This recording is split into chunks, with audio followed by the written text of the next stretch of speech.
안녕하십니까. 저는 삼낭대학 송정환 교육위원입니다. 오늘은 증산도 진리책 6장 4절 천지공사 종결과 어천에 대해서 알아보도록 하겠습니다. 천지공사란 가을 개벽기를 맞아 인간으로 오신 상제님께서 선천 5만 년 쌓인 인류 역사의 모든 문제들을 해소하고 전 인류를 가을 우주로 인도하시는 개벽 프로그램입니다.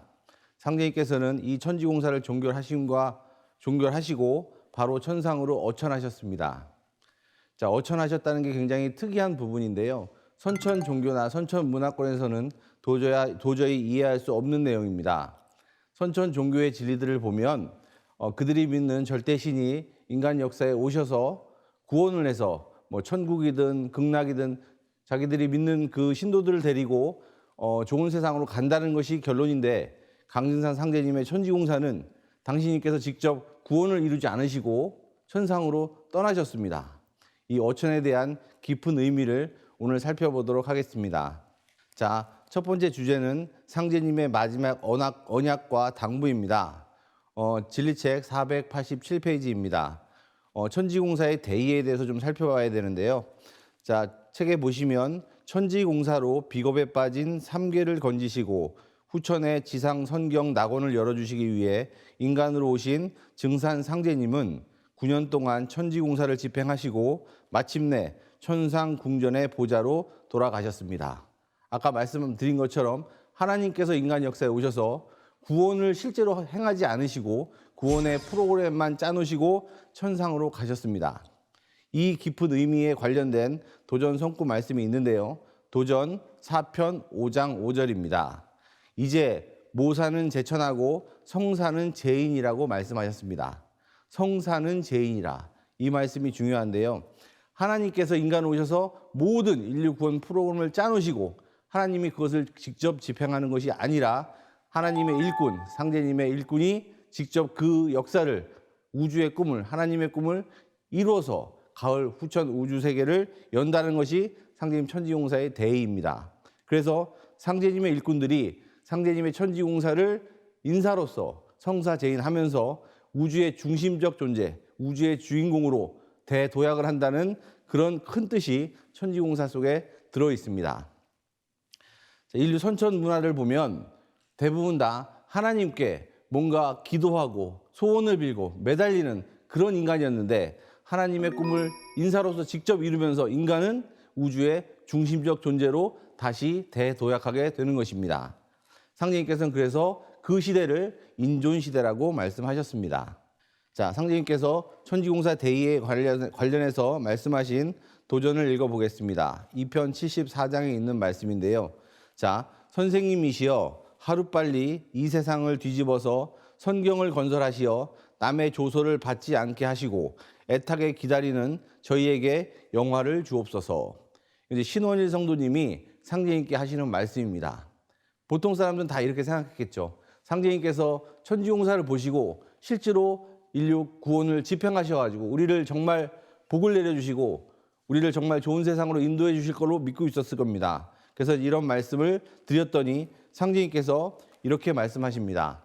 상제님께서 이르시기를 인사는 기회가 있고 천리는 도수가 있나니 그 기회를 지으며 도수를 짜내는 것이 공사의 규범이다라고 말씀하셨습니다. 중요한 말씀은, 자, 인사는 기회가 있고 천리는 도수가 있다고 하셨는데 그 기회를 지으며, 기회는 인사기 때문에 인사로서 상제님 천지공사를 실제로 풀어나가면서 도수를 짜내는 것, 상제님 천지공사가 이루어지는 것, 이것이 바로 공사, 상제님 공사의 규범이다, 원칙이다, 이렇게 말씀하셨습니다. 상제님 천지공사의 원칙은 모사제천, 상제님과 태모님이 짜놓으신 인류 구원의 프로그램을 성사제인, 일꾼들이 매듭을 짓는 것, 인사로서 매듭을 짓는 것, 이것이 천지공사의 규범이다라고 정의를 하고 계십니다. 자, 상제님께서 어천하시는 과정에 대한 말씀들이 있는데요. 자, 이런 말씀이 있습니다. 10편 14장의 말씀인데, 자연을 불러 이르시기를 널 한 벌을 만들어야 하겠으니 박춘경의 집에서 파는 관제 중 잘 맞는 것으로 가져오라. 내가 장차 죽으리라. 하시고 다시 혼잣말로 말씀하시기를 이 살이 어서 썩어야 할 텐데 이런 말씀을 하셨습니다. 내가 장차 죽으리라. 당시에 상제님을 모시던 성도들은 정말 믿기지 않는 이야기일 것입니다. 자, 다음은 교재 488페이지에 있는 내용을 살펴보도록 하겠습니다. 상제님께서는 천상 호첨 근골로 환궁 돌아가실 것을 이미 예고하고 계셨습니다. 자, 도전 시편 2장에 있는 말씀을 보면 내가 애초에 이 세상에 내려올 적에 내가 천지를 마치고 어느 때 돌아오리라 하고 내려와 한치의 빈틈없이 공사를 행하고 있다. 이런 말씀하셨죠. 미리 인간 역사에 오실 때부터 오시는 날짜도 결정되어 있고 상제님께서 천상으로 환궁하시는 어천하시는 그 날짜도 이미 천지도수에 정해져 있다. 이런 말씀입니다. 자, 다음은 시편 1장에 있는 말씀인데요. 내가 이 세상에 있으면 3계의 모든 일이 지연되리라. 이제 천상에 가서 공사를 펴내어 빨리 진행케 하고 오리니 기다리지 말라. 공사를 마치면 돌아오리라 하시니라. 자, 상제님께서 같은 말씀의 의미로 내가 이 땅에 계속 있으면 상제님 천지공사가 오히려 지연된다. 내가 천상에 가서 신도에서 인사로 매듭짓는 일꾼들을 도와 후천 성경을 건설하는데 일조한다. 이런 말씀이시겠죠. 그리고 마지막 구절에 있는 공사를 마치면 돌아오리라. 이 돌아온다는 말씀이 굉장히 중요한 의미를 함축하고 있습니다. 상제님께서 인간 역사에 오셔가지고 인류 구원의 프로그램을 다 짜놓으시고 그걸 스스로 집행하지 않으시고 천상으로 가셨는데 나중에 또 다시 온다 이런 말씀을 하고 계십니다. 이 말씀의 의미는 상제님의 일꾼들이 건설하는 후천 성경 세계가 저 하늘나라 천상에 있는 것이 아니라 이 땅 지구에 현실 성경으로 펼쳐진다는 말씀입니다. 그래서 상제님의 일꾼들이 상제님의 천지공사를 인사로 매듭 지으면 상제님께서 다시 이 땅에 오신다는 말씀입니다. 네, 다음은 489페이지에 있는 말씀입니다. 상제님께서 천상을 어천하시면서 굉장히 비밀스러운 말씀을 몇 가지 하셨는데 그 중에 하나입니다. 사편 16장에 있는 말씀입니다. 내가 이제 72둔을 써서 화둔을 트리라. 나는 곧 남방 삼리화다. 이런 말씀하셨거든요. 자, 책 내용을 보면 상제님은 선천의 구수 원리에 따라 9년 천지공사를 마치신 뒤에 물 셀 틈 없이 짜놓으신 72년 동안의 화둔을 주재하시기 위해 어천하실 것을 말씀하셨습니다. 상제님께서 어천하시면서 내가 72둔을 쓴다. 여기서 둔이라는 글자는 숨을 둔자입니다. 우리가 은둔한다는 표현을 쓰는데 숨는다. 72는 72년을 상징하고 있기 때문에 내가 72년 동안 자취를 감춘다. 상제님께서 물론 어천하셨기 때문에 현실에서 상제님을 뵐 수는 없지만 상제님 진리가 72년 동안 세상에 드러나지 않는다. 이런 말씀이죠. 그리고 화둔을 튼다. 화둔이라는 건 불을 묻는다는 의미입니다. 불을 묻는다. 그리고 나는 곧 남방삼리화다. 상제님께서는 당신님을 남방삼리화라고 표현하셨습니다. 남방삼리화란 상제님께서 앉아 계시는 곳이 남방 오자에 남방에 앉아 계시는 하나님이기 때문에 상제님께서 당신님 스스로 나는 남방의 불이다라고 표현을 하셨습니다. 자, 그럼 이 화둔의 의미를 좀 더 깊이 살펴보겠는데 이 화둔의 의미는 두 가지 의미를 가지고 있습니다. 상제님의 천지공사는 세운공사와 도운공사란 큰 두 개의 물줄기로 나눠져 있습니다. 세운공사는 세상의 정치, 경제판이 흘러가는 울로고 도운공사는 상제님의 도맥이 흘러서 성사제인하는 그 과정을 짜놓으신 공사입니다. 이 세운공사에서의 화둔의 의미는 불을 묻는다는 의미는 첫 번째, 선천상극의 재앙, 선천상극이 사배하는 이 세상 속에서 벌어진 그 무수한 재앙들과 그로 인한 원한의 문제, 이것을 묻는다는 뜻입니다. 원한이라는 게 다른 말로 영적인 불덩어리거든요. 영적인 불덩어리. 이 원한의 문제가 폭발하면 전 인류는 한 명도 살 수 없다라고 상제님께서 언급하셨습니다. 그래서 이 원한의 불을 묻는다. 다른 말로 이 원한을 해소한다. 해원시킨다는 의미입니다. 그 이 원한의 문제가 또 실제 역사 속에서는 인류를 파멸시킬 수 있는 핵무기로 등장합니다. 우리가 핵전쟁이 일어나면 세상이 전멸한다는 것은 공멸한다는 것은 누구나 알고 있습니다. 지금 전 세계에 핵무기가 굉장히 많이 있는데 실제로 핵전쟁이 일어나면 상제님의 후천 성경세계가 건설될 수 없기 때문에 상제님께서 이 핵전쟁이 실제로 일어날 수 없도록 화둔, 불을 묻는 공사를 보셨습니다. 자, 이게 세운공사의 화둔의 의미고 도운공사 속에 화둔의 의미는 도운공사의 불이라는 것은 여기서는 진리를 상징합니다. 진리는 깨달음이고 깨달음을 통해서 광명, 우리가 세상에 밝음을 얻을 수가 있습니다. 그래서 상제님께서는 72년간 상제님 진리가 감춰져서 그동안 진리가 숨겨져서 진리의 암흑기가 펼쳐져서 온갖 난법이 날뛰는 시간대가 펼쳐질 것을 말씀하셨습니다. 역신 해원도수가 펼쳐질 것을 말씀하신 것입니다. 그래서 실제로 이 시간, 상제님 어천 후 72년이란 이 시간 동안 수많은 난법의 역사들이 벌어졌습니다. 상제님 말씀 그대로 72년 동안 상제님 진리의 전모가 드러나지 않아서 난법의 판이 펼쳐지는 시간대가 펼쳐질 것을 상제님께서 말씀하신 것입니다. 자, 그런데 그 72둔 화둔의 시간대가 끝나고 나서 진법, 진리의 불이, 진리의 광명의 불이 어둠을 뚫고 나오는 역사가 있었습니다. 그것이 바로 1871년 상제님이 어천하신 해가 1909년 기유년이니까 정확하게 72년이 흐른 후에 증산도 진리책이 발간됩니다. 상제님 진리의 전모가 드러나는 증산도 진리책이 발간되면서 화둔도수가 끝나게 됩니다. 이 증산도 진리책을 발간하신 분이 바로 상제님 진리의 불의 역할을 하는, 상제님 진리는 아까 말씀드린 것처럼 모사는 제천하고 성사는 제인이라 하셨기 때문에 안경전 종사님께서 증산도 진리책을 내놓게 됩니다. 자, 그 다음에는 후천에 성신으로 오실 것을 상제님께서는 언약해 주셨습니다. 후천이 되면 상제님께서 다시 내가 돌아온다라는 말씀을 하셨는데 거기에 관련된 말씀입니다. 자, 7편 89장에 있는 말씀입니다. 나의 얼굴을 잘 익혀두라. 후일에 출세할 때에는 눈이 부시어 보기 어려우리라. 예로부터 신선이란 말은 전설로만 내려왔고 본 사람은 없었나니 오직 너희들은 신선을 보리라 하시니라. 자, 이게 중요한 말씀인데요. 오직 너희들은 신선을 본다. 인류 역사에 신선이 없었고 제대로 된 신선 문화가 없었는데 이제 오직 너희들, 여기서 말하는 너희들은 상제님을 인사로 매듭짓는 성사제인을 이룬 그 상제님의 일꾼들은 신선을 본다. 여기서 말씀하시는 신선이란 후천의 상제님께서 신선의 모습으로 돌아오신다.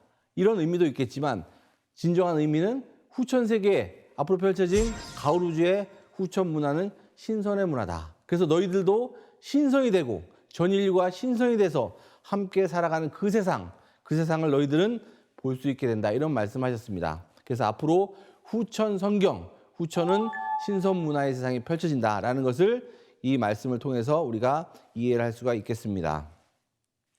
자, 다음은 상제님께서 내가 돌아온다고 하셨는데 그 돌아오신다는 말씀이 상제님 진리를 매듭짓는 성사제인하는 당신님의 대행자를 상징하는 그런 도전 말씀을 살펴보도록 하겠습니다. 첫 번째 말씀은 시편 33장에 있는 말씀입니다.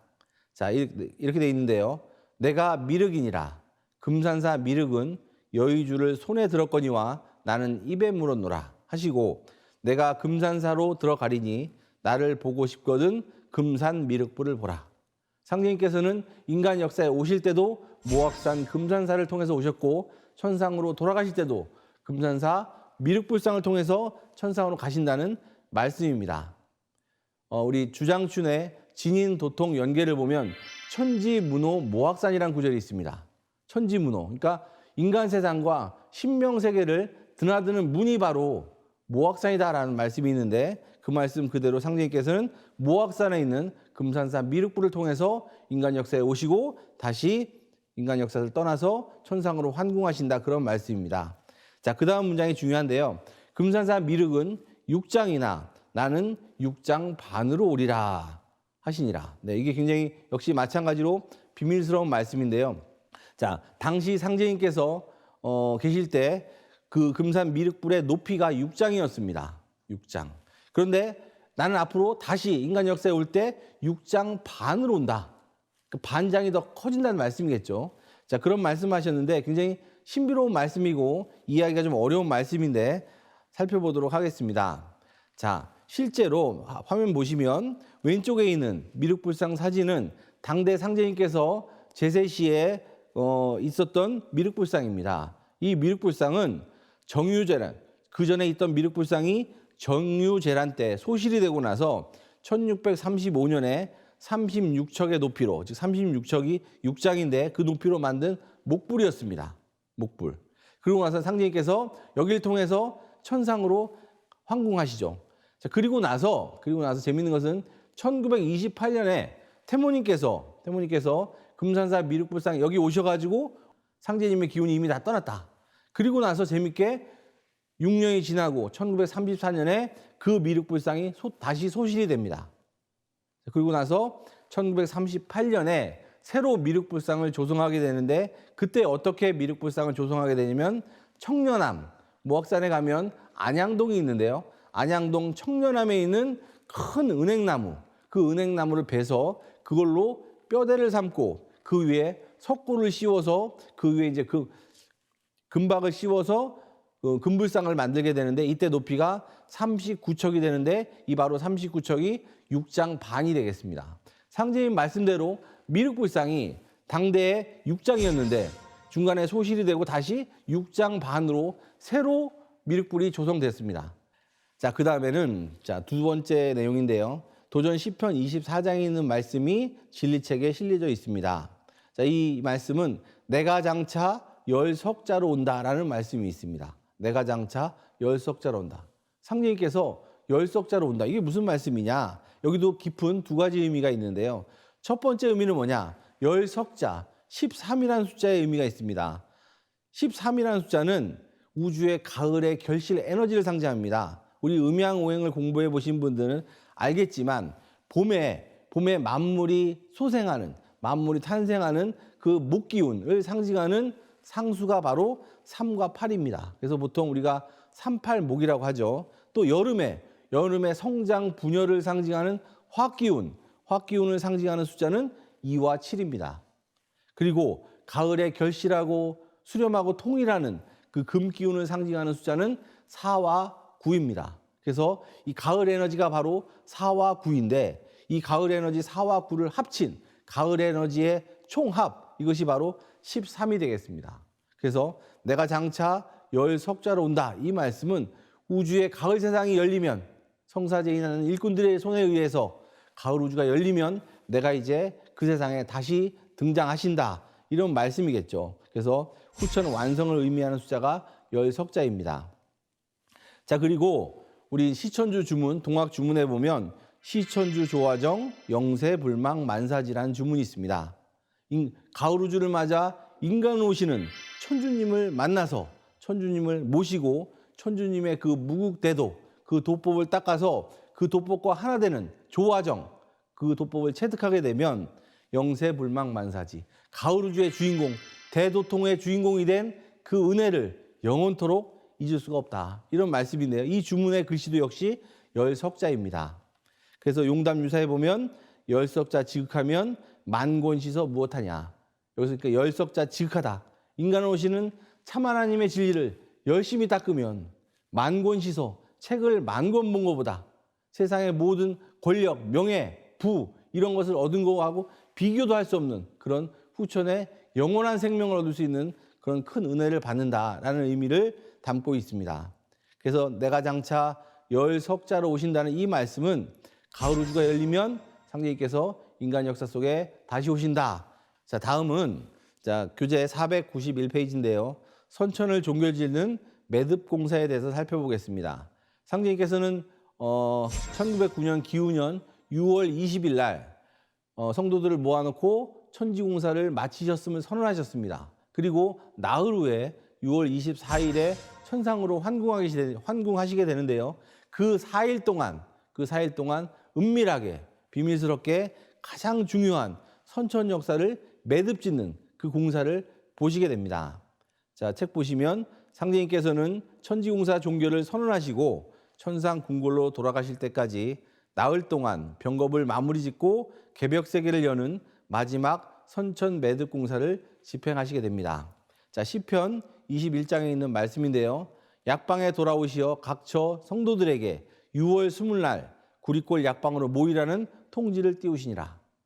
이 말씀은 지금 6월 10일입니다. 6월 10일 날 앞으로 열흘 후에 6월 20일 날 모든 성도들은 구리골 약방으로 모여라라고 통지를 띄우시는 내용이 나오죠. 자, 그러시면서 시편 14장 보시면 상제님께서 이렇게 말씀하십니다. 이제 너희들에게 다 각기 운수를 정하였나니 잘 받아 누릴지어다. 만일 받지 못하는 자가 있다면 성심이 없는 까닭이라. 성심이란 건 말 그대로 정성스러운 마음이겠죠.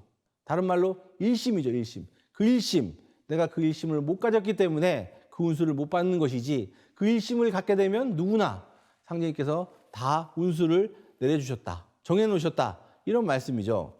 자, 그러시면서 다시 너희들이 나를 믿느냐 하고 물으시니 모두 큰 소리로 믿습니다 하고 대답하니라. 자, 그러시면서 또 물으시기를 죽어도 믿겠느냐 하고 물으셨어요. 죽어도 믿겠느냐. 자, 이게 이제 이 말씀을 들은 성도님들은 제가 미루어 짐작할 건데 아마도 엄청난 고난과 시련이 있어도 너희들은 나를 꼭 믿겠느냐라고 아마도 이해했을 겁니다. 근데 사실은 그런 내용이 아니죠. 성령님께서 이제 앞으로 나흘 후에 천상으로 가시기 때문에 내가 죽어도, 내가 떠나도 너희들은 정말 믿겠느냐 하고 묻고 계신 겁니다. 모두 대답하기를 죽어도 믿겠습니다 하고 맹세하거늘 이와 같이 3번 다짐을 받으신 뒤에 말씀하시기를 한 사람만 있어도 나의 일은 이루어지느니라 하시니라. 그래서 결국 일심을 가지고 잘 믿어야 된다라는 의미의 말씀을 해주고 계십니다. 자, 그 다음에 두 번째 공사는 선천성인 심판 공사를 보셨습니다. 교재 493페이지인데요. 굉장히 중요한 공사 말씀이죠. 선천성인, 예수공자석가, 선천진리를 상제님께서 심판하고 계신 겁니다.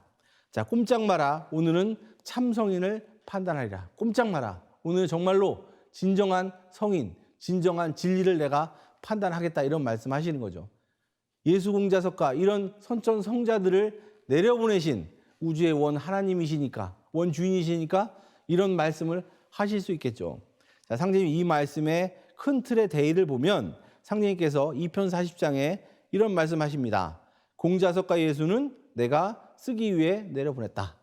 선천 성자들은 내가 다 내려보낸 인물들이다, 이렇게 선언하셨고 5편 347장에서는 그들을 내려보낸 이유에 대해서 말씀하십니다.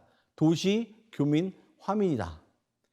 그들을 내려보낸 이유는 단 하나, 뭐다? 교민, 화민, 백성들을, 전 인류를 가르치고 성장해서 변화시키기 위해서 내려보냈다. 전 인류를 가르치기 위해서 예수공자석과 같은 성인들을 내려보냈다라고 상제님께서는 말씀하고 계신 겁니다. 그래서 상제님께서 내려보내신 그 성자들이 세운 그런 문화권, 그 진리들이 보통 우리가 유불선이라고 할 수 있는데요. 이 유불선은 그러니까 전 인류가 우주의 여름 시간대를 맞아서 가을의 성숙을 향해서 길러지는, 가르치는 그 교화의 시간대였던 것입니다. 우리 상제님 도전 말씀 보면 이런 말씀이 있죠. 선지포태란 말씀입니다. 수천지지 허무하여 선지포태다. 허무의 기운, 이 우주의 무국 기운을 받아서 선도가 포태, 여기서 인류 문화가 포태, 어머니 뱃속에 이제 착상이 됐다, 그 말이죠. 인류 문화가 선도를 통해서 착상이 되고 또 수천지지 정멸하여 불도 양생이다. 불지 양생이다. 불도가 나와서, 그 뒤로 불도가 나와서 그 인류 문화를 길러가지고 이제 어머니 뱃속에서 나왔다, 그 말이죠. 그리고 나서 수천지 이주하여 유지 욕대다. 유도가 마지막에 나와서 그걸 씻기고 길러서 허리띠까지 찼다. 이제 인간의 모습을 좀 어느 정도 갖췄다. 이게 선천 문화다, 이렇게 말씀하셨거든요. 그런데 이제 우주의 가을 시간대를 맞아서 인간 역사의 참 하나님, 이 성자들을 내려보내셨던 참 하나님이 인간 역사에 오셔가지고 가을 우주의 매듭 진리, 무국대도를 내놓으신다. 그것이 바로 관왕도수다. 관왕은 허무정멸 이조를 전부 통솔한다, 이런 말씀이 도전에 있습니다. 그래서 우주의 가을 진리를 상제님께서 들고 오신다, 이런 내용이 있습니다. 자, 이 말씀을 한번 읽어보겠습니다. 2편 41장에 있는 말씀인데요. 선경세계는 내가 처음 건설하나니 나는 옛 성인의 도나 옛 가르침으로 하지 않는다. 옛 성인의 도나 옛 가르침, 선천의 여름 문화권, 여름의 종교, 여름의 진리 가지고는 가을 우주를 절대로 열 수가 없다 이런 말씀입니다.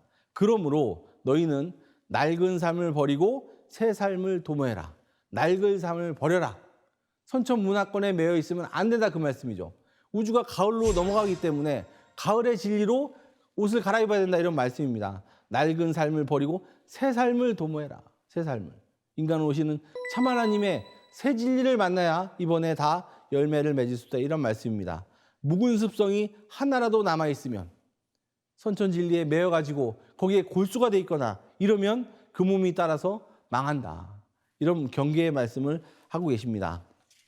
자, 다음은 교재 498페이지에 있는 말씀인데요. 상제님께서 마지막 매듭 공사에서 후천 성경 건설의 신법 전수와 의통 전수 공사를 보셨습니다. 이것도 굉장히 중요한 공사인데요. 자, 내용을 보시면 교재에 이렇게 되어 있습니다. 삶과 죽음의 도에 대한 최후의 가르침을 주셨다. 삶과 죽음의 도. 우리가 살고 있는 이 가을 개벽의 시간대는 삶과 죽음의 도. 선천 인류는 이 두 갈림길에 서 있습니다. 생사 판단을 하는 때다. 영원한 삶으로 갈 것이냐, 영원한 죽음으로 떨어질 것이냐. 그죠? 가을 개벽 시간대라는 것은 열매 맺어가지고 나와 우리 조상 만대가 함께 영원한 후천 가을 생명으로 다시 태어나느냐, 조상 만대와 함께 영원히 소멸되는 죽음의 도로 갈 것이냐, 이것이 결정되는 그런 절체정명의 시간대에 우리가 살고 있다는 말씀입니다. 그래서 그 도에 대한 최후의 가르침을 주고 계시는데요. 절박한 죽음의 고통 속에서 생명의 세계를 개벽해야 된다는 말씀입니다. 절박한 죽음의 고통 속. 우리는 지금 선천 인류는 모두 다 시한부 인생을 살고 있습니다. 선천의 수명줄이 째깍째깍 가을 개벽을 통해서 모두 다 떨어지기 때문에 그 시간대까지 전부 시한부 인생을 살고 있습니다. 그렇기 때문에 인간 오신 참 하나님의 도를 통해서 이번에 후천 새 생명의 길로 가지 않으면 이번 전부 죽음의 고통 속으로 가는 거거든요. 이때 어떻게 생명의 세계를 새로 개벽할 것인가에 대한 말씀을 상제님께서 시편 45장에서 내려주고 계십니다. 자, 중요한 말씀인데 한번 읽어보면요. 죽고 살기는 쉬우니 몸에 있는 정기를 흩으면 죽고 모으면 사느니라 라고 하셨습니다. 몸에 있는 정기를 흩으면 죽고, 사람이 죽는다는 것은 결국 몸에 있는 정기를 흩으면 죽는다. 지금 우리가 살고 있는 이 여름의 끝자락은, 선천 문화의 끝자락에서는 인류 모든 문화가 사람의 몸의 정기를 훼손하는, 파괴하는 그런 문화거든요. 사람이 보고 듣고 먹고 이런 모든 문화가 정기를 파괴하는 문화이기 때문에 그런 수명줄이 끊어지면서 전 인류는 죽음의 길로 가게 돼 있다. 그렇기 때문에 어떻게 그러면 새 생명의 길로 가느냐? 정기를 모으면 산다 그러셨어요. 정기를 모은다. 정기를 모은, 그럼 어떻게 해야 정기를 모으느냐? 그 답은 수행입니다. 수행을 통해서 참 하나님께서 인간 역사에 오셔가지고 이 정기를 모을 수 있는 그 수행법을 주시는데, 그 수행법을 통해서 정기를 모아야지만 이번 가을 개벽을 극복할 수 있다. 수많은 병들이 닥쳐오는데 그 병의 위기를 넘어서 가을 세상에 갈 수 있다. 이런 의미의 말씀입니다. 자, 그리고 전라북도 고부군 우덕면 갱망리 서신사명이다 라는 말씀도 하셨습니다.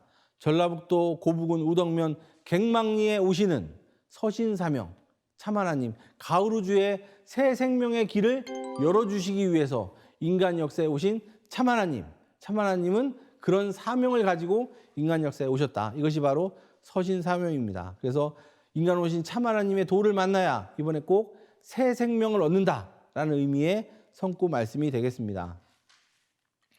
자, 다음엔 시편 27장에 있는 말씀을 살펴보겠습니다. 여기서부터 이제 의통에 관한 말씀인데요. 상제님께서는 그래서 이런 정기를 모으는 수행법을 통해서 선천 모든 병을 다 물리칠 수 있는 길을 제시해 주셨지만, 최후에 마지막에 오는 병겁을 이겨낼 수 있는 법방은 따로 주셨습니다. 왜?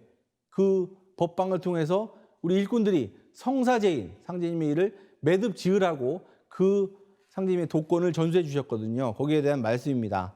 내가 이제 천하의 모든 병을 대속하여 세계 창생으로 하여금 영원한 강령을 얻게 하리라 하시니라. 이로부터 각종 병을 번갈아 앓으시되 병을 다 앓으신 뒤에 말씀하시기를 세상에 있는 모든 병을 다 대속하였으나 오직 괴병은 그대로 남겨두고 너희들에게 의통을 전하리라 하시니라.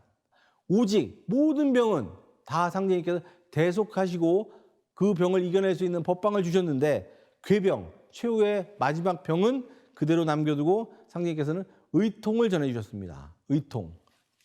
자, 그래서 지금부터 이제 의통에 대해서 살펴보겠는데요. 자, 의통이란 의미는 일단은 문자적 의미를 보시면요. 살릴 의자에 통일할 통자입니다. 말 그대로 살려서 통일한다. 인류 역사의 모든 통일이라는 것은 전쟁을 통해서, 무력을 통해서 상대방을 제압해서 죽여서 통일했거든요. 그죠? 선천의 모든 그 제국을 통일했던 그 수많은 영웅들은 전부 수많은 사람을 죽이고 통일을 했습니다. 그런데 상제님의 의통법이라는 것은 이 가을개벽 병난 상황에서 다 죽어 넘어가는, 죽을 수밖에 없는 그 처지에 빠진 인류를 살려서 하나의 문화권으로, 상제님의 문화권으로 통일한다. 그리고 그 일을 하는 일을 바로 의통성업이라고도 말씀하셨습니다. 그리고 의통은 단순한 이런 문자적 의미만 있는 것이 아니라 상제님의 도권을 상징하는 실물입니다. 실제 물건입니다. 그래서 이 의통을 모르는 사람들은 그 의통은 그냥 단순한 기운이야, 태울줄을 열심히 읽는 게 의통이야, 이렇게 말하는 사람들도 있지만 실제 의통은 상제님께서 전수해 주신 도권이면서 실물입니다. 그리고 마지막으로 종통의 상징물입니다. 우리 과거에 암행어사가 임금님으로부터 마패를 받아서 마패를 제시해야만 임금님의 대행자가 인정을 받게 되죠.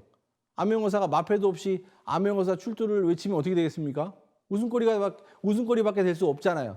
그거와 마찬가지로 인간원이 참 하나님의 종통을 상징하는 물건, 그것이 바로 의통이 되겠습니다. 자, 이제 마지막으로 교재 499페이지에 있는 천상 보좌로 어천하시는 내용에 대해서 살펴보겠습니다. 먼저 김호연 성도에 대해서 살펴보겠는데요. 상제님께서는 어천하시면서 제일 먼저 김호연 성도를 챙겼고 김호연 성도를 걱정하셨고 김호연 성도를 보살피셨습니다. 자, 이제 책 내용을 보면 선매숭자의 사명을 받았고 제3변 추수도운에서 상제님의 말씀을 증언하여 상제님 도의 실체를 드러내게 하는데 크게 기여한 인물이 김호연 성도입니다. 6월 24일 날 어천하시는 날 아침 상제님은 약방에 누우신 채 호연을 부르셔서 그동안 보고 들은 천지공사 내용을 남법회원의 혼란 시대에는 함구하고 있다가 후에 진법판이 열릴 때 증언할 것을 당부하십니다. 상제님께서는 김호연 성도를 4살짜리 어린 꼬마아이를 천지공사 내내 동반하고 데리고 다니시죠. 그리고 수도 공부를 시켜서 영안을 열어서 상제님의 조화 천지공사 세계를 실제로 체험하고 전수할 수 있도록 길을 열어주셨습니다. 그래서 상제님이 어천하실 때 김호연 성도의 나이가 14세셨는데요. 그 14세에 상제님이 어천하시고 나서부터 약 한 거의 80년 가까이를 그 순환과 고통을 겪으시면서 진법판이 열리기를 기다리시는 그런 역경의 삶을 살게 되시는 분이 김호연 성도입니다. 자, 상제님께서 시편 53장에 김호연 성도에게 이런 말씀하십니다. 그쯤만 알고 한봉을 혀라. 봉사가 되어야 하고 벙어리가 되어야 하니 어찌됐든 참을성이 많아야 한다.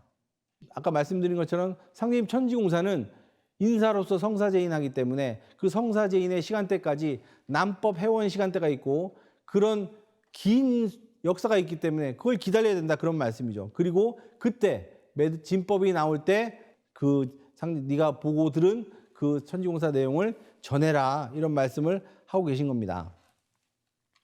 자, 또 호연아 너는 천지의 죄를 지내고 고축을 해놔서 버릴래야 버릴 수가 없을 것이다. 천지 신명에게 이 아이는 정말 위대한 사명을 갖고 있기 때문에 절대로 이 아이가 잘못되면 안 된다. 이 아이가 중간에 죽으면 큰일이 난다. 이렇게 다 정해놨기 때문에 네가 죽고 싶어도 죽을 수가 없다. 이런 말씀하고 계시는 겁니다. 나를 믿는 사람이 여러 대를 물러나야 하는데 움이 피면 거기서 싹이 올라오고 그러듯이 자연히 너를 구원할 사람이 생긴다 하시니라. 시간이 지나면 너를 찾아오는 사람이 있다. 너를 구해주는 사람이 있다. 이게 바로 이제 성사제인하는 매듭짓는 상제님의 대행자 일꾼들이죠. 자, 이러시면서 중요한 말씀이 있습니다. 이어 말씀하시기를 낳기는 제 부모가 낳았지만 맥은 내가 붙인다. 이게 중요한 말씀입니다. 낳기는 제 부모가 낳았지만 모든 사람들은 전부 아버지 어머니로부터 생명을 받아납니다. 하지만 맥은 내가 붙인다. 여기서 맥이라는 게 뭡니까? 앞으로 가을 개벽을 넘어서 새 생명을 얻을 수 있는 그 생명의 맥, 진리의 맥, 이것은 네가 붙인다. 김호연 성도죠. 김호연 성도가 전해주는 참 하나님의 이 맥, 이것을 전수받지 않으면 그 한 명도 살 수가 없다는 말씀이에요. 맥 모르는 놈은 죽는 것이니 난데없는 도인이 산다. 판밖에 엉뚱한 인물이 나온다 이런 말씀도 있지만 난데없이 세상에서 인류를 구원하는 성사제인한 일꾼이 나설 것이다. 그 사람이 너를 찾아올 것이다. 이런 미래에 대한 얘기를 하고 계십니다. 천지에서 너를 돌아다 보느니라. 내 목숨 살려낼 사람이 생겨 아무튼 잘 있고 잘해라인 하고 다정스럽게 말씀을 해주셨습니다. 자, 그래서 실제로 김호연 성도는 상제인과의 이런 언약을 고난과 시련의 삶을 통해서도 지켜서 결국은 1988년에 우리 태상 종사님과 종사님을 만나게 됩니다. 너를 구원할 사람이 생긴다라고 했는데 상제님 말씀 그대로 극적인 상봉을 하게 되죠. 그래서 상제님 지위를 진법판에 모두 다 전수를 해주게 됩니다. 그래서 증산도 도전이 나오게 됩니다. 증산도 도전 초판이 1992년에 처음으로 세상에 드러나게 되죠. 상제님의 진법판이 세상에 드디어 등장하게 된 것입니다. 그래서 김호연 성도는 이 도전 초판이 나오는 그 해에 천상으로 돌아가셨습니다. 그 막중한 사명을 마치고 천상으로 돌아가시게 됩니다. 자, 이어서 이제 마지막인데요. 이어 형렬에게 상제님께서 천상으로 가시는 순간입니다. 꿀물을 한 그릇 가져오라 하여 드시고 날은 덥고 머나먼 길을 어찌 갈까나. 6월 24일 날 천상으로 가셨는데요. 음력이기 때문에 한 삼복도입니다. 삼복도 위에 상제님께서는 천상으로 머나먼 길을 떠나셨어요. 자, 형렬에게 몸을 기대신 채 작은 소리로 태을 줄을 읽으시니 스스로 이제 인간 세상을 떠나시기 위해서 아까 전기를 다 이렇게 소멸시키시죠. 그래서 그 곡기도 끊으시고 술을 드시고 이러시면서 몸을 다 망가뜨리시면서 천상으로 가시는데 그 와중에서도 김형렬 성도의 몸에 기대서 작은 소리로 떠나시는 그 순간까지 태울 줄을 읽고 계셨다. 이게 굉장히 중요한 의미입니다. 그래서 501페이지에 이렇게 정리가 되어 있는데요. 9년 천지공사를 마치시고 인류를 구원할 의통을 전수하신 뒤에 숨이 끊어지시는 그 절박한 순간에서도 아무리 하나님이시지만 인간 역사에 인간의 몸을 가지고 오셨기 때문에 그 인간 생을 마감하는 그 순간은 굉장히 고통스러우셨을 거란 말이죠. 그 순간에서도 상제님은 친히 구도자의 삶의 본보기를 보여주시고 계십니다. 구도자. 우리는 태어난 그 순간부터 구도자다. 전 인류를 이번에 가을 개벽을 넘어서 후천세상으로 인도해야 되는 그런 막중한 사명을 가지고 있는 우리는 성사제인의 그런 구도자다. 이것을 절대로 잊으면 안 된다. 이것을 상제님께서 몸으로 직접 보여주고 계십니다. 자, 구도자임을 영원히 잊지 말고 태울주의 화권을 강력히 체험해서 창생을 한 사람이라도 더 건지라는 그런 명을 내리시는 모습인 것입니다. 굉장히 중요한 내용이죠.